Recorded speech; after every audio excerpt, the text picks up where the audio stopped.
touch the back of your hand. Now imagine that's all you have. No roof, no phone, no fire. Someone else is keeping alive. Just skin, air pressure, an inner ear that pops, and the sense, somewhere in the back of your head, that something is coming over the horizon. 300,000 years ago, this was a Tuesday. Tonight, if a storm is coming, your phone will know before you do. They had to know first. Survival depended on one question. Could your body notice danger early enough for the group to move? The old system had 4 moving parts, and the first one, the one your body still tries to use, is what you'd notice in the next 10 seconds if you stopped looking at the screen.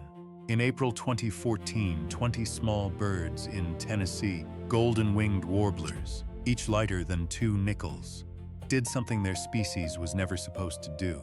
They lifted off their breeding grounds in the Cumberland Mountains and flew 930 miles in 5 days, south, away. 24 hours later, a supercell storm rolled into Tennessee. It would generate 84 tornadoes and kill 35 people. The birds were already gone. Henry Streby's team at Berkeley checked the news in disbelief. The moment those warblers turned south, the Weather Channel was still saying, maybe. What the birds had picked up, researchers think, was infrasound. Sound below 20 hertz pulsing from a storm 1,000 kilometers away. Humans don't hear infrasound, but our bodies pick up something else. Pressure, humidity. A small drop in your inner ear can be felt before the wind starts. And what that means about the body you're carrying around right now, the one that still aches before rain, that part comes later.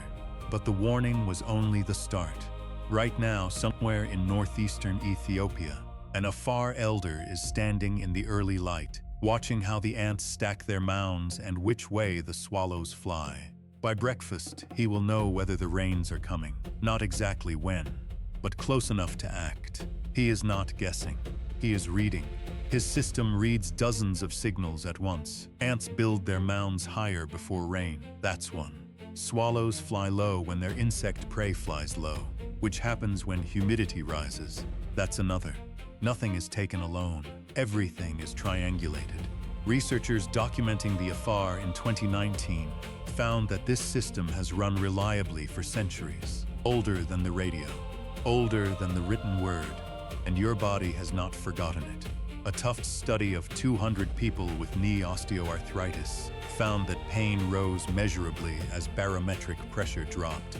Other studies show smaller or mixed effects, but the pattern keeps reappearing. Your inner ear pops when the air thins. Talk to any pilot, any sailor, any surgeon with an old scar. They've all noticed the same thing. The body has its own forecast. The signal is still there. The system is still running. It just has nowhere to send the message anymore. No elder to confirm it. No fire to walk back to. Just a phone and a question your body still asks every storm. Where do we go? That is the discovery. The ancient forecast did not disappear. It got trapped inside bodies that no longer knew who to ask. Your phone can tell you rain is coming, but your body still asks the older question, and the people who could answer it are gone. The forecast survived. The group didn't. 400,000 years ago, on a beach in southern France that no longer exists, a small group answered that question with their feet. They walked the shore. They walked past 2 flat spots near the water. Flat means soft, flat means flooding. They walked uphill. They stopped at the 3rd place, a slight rise where the sand was firm and the wind came at their backs. They drove saplings into the ground in an oval, held at the base with stones. They left one break, the door, facing east, away from the wind. Inside the oval, they built a hearth at the exact center. That foundation sat under sand for 400,000 years. In 1966, a French paleoanthropologist named Henry de Lumley brushed it clean. What survived was the floor. What we have to imagine is the rest. But the floor is enough, because the floor tells you they did not just stop where they were tired. They chose. Drainage came first. Water on flat ground means soaked sleep, and soaked sleep can kill you in one cold night. Wind direction came second. Everything else, sun angle, animal tracks, slope was a smaller weight on the same scale. This was not instinct. It was knowledge. Knowledge that had to be taught. You book a hotel based on photos and reviews. They booked the spot based on how the land breathed. A roof that is empty wouldn't keep you alive through one cold night. But shelter alone was not the answer. The shelter only mattered if someone could keep what was inside it alive. 300,000 years ago, in a cave near what is now Tel Aviv, someone fed wood into a fire that had been burning in the same exact spot for generations before they were born. At Kizim Cave, microscopic ash analysis showed this was no one-off fire. It was a fire made over and over, layer on top of layer, by people who knew the spot from their parents' parents. There was a role, the fire keeper. If the fire died in winter, the group would too. You flip a switch. The firekeeper was outsourced to a power grid less than 100 years ago. The role is still there. The skill is gone. Fire kept the body warm. It did not keep the group together, and in the cold, that was the difference. In the cold mountains of Morocco, two groups of Barbary macaques faced the same winter. Same trees, same temperature, same hours of dark. One group survives more often than the other. It's not the strongest group, it's not the youngest. It's the one with the most friends. In 2018, researchers tracking these macaques found that monkeys with more grooming partners formed bigger huddles at night.